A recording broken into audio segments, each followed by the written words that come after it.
महाभारत का सोच के देखिए। महाभारत का युद्ध है, एक तरफ पांडव हैं, एक तरफ कौरव हैं। पांडवों के साथ में कृष्ण है। नैतिकता के लिए जरूरी है कि पांडव जीतें और कृष्ण इस पूरी योजना के साथ वहां पर हैं।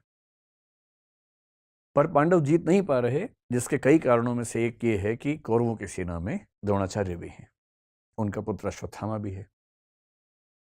द्रोणाचार्य गुरु तो पांडवों के भी हैं, कौरवों के भी हैं, पर वो राजधर्म का पालन कर रहे हैं, क्योंकि वो जिस राज्य के साथ हैं उसके साथ खड़े हैं। पांडवों की सेना उनको हरा नहीं पा रही है, और अंत में कृष्ण को समझ में आता है कि पांडवों को जितवाने के लिए कुछ कूटनीति का सहारा लेना होगा। कृष्ण कूटनीति के शिखर हैं। वो युधिष्ठिर से एक बात कहते हैं, पर युधिष्ठिर तैयार नहीं है एक गलत बात कहने के लिए। और अंत में कृष्ण अपनी पूरी कूटनीतिक ताकत का इस्तेमाल करके सिचुएशंस बनाते हैं। एक हाथी अश्वत्थामा नाम का, उसकी हत्या होती है। बात फैलाई जाती है कि अश्वत्थामा मारा गया।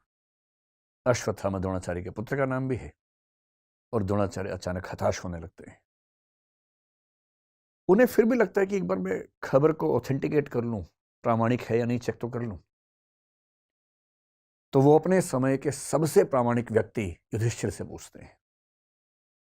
युधिष्ठिर धर्मराज हैं, झूठ नहीं बोलते हैं। पूरी पांडवों की सेना ने, टीम ने जब उनसे कहा, वो तब भी तैयार नहीं हुआ कि मैं झूठ नहीं बोलूंगा। लेकिन अब झूठ नहीं है। अश्वत्थामा की हत्या हुई है, हाथी की हुई है, तो क्या हुआ, हुई तो है ही। और तब भी वो चाह रहे हैं कि मैं पूरी बात बोलूं। द्रोणाचार्य ने पूछा, क्या अश्वत्थामा मारा गया? युधिष्ठिर कह रहे हैं, अश्वत्थामा हतो नरोवा कुंजरोवा। अश्वत्थामा मारा गया, आदमी था या हाथी था। लेकिन जैसे ही नरो वा कुंजरो वा कह रहे हैं, ठीक उसी क्षण में बहुत तेज शंख बजता है कृष्ण का, और उस शंख की आवाज में द्रोणाचार्य सुन नहीं पाते पूरी बात।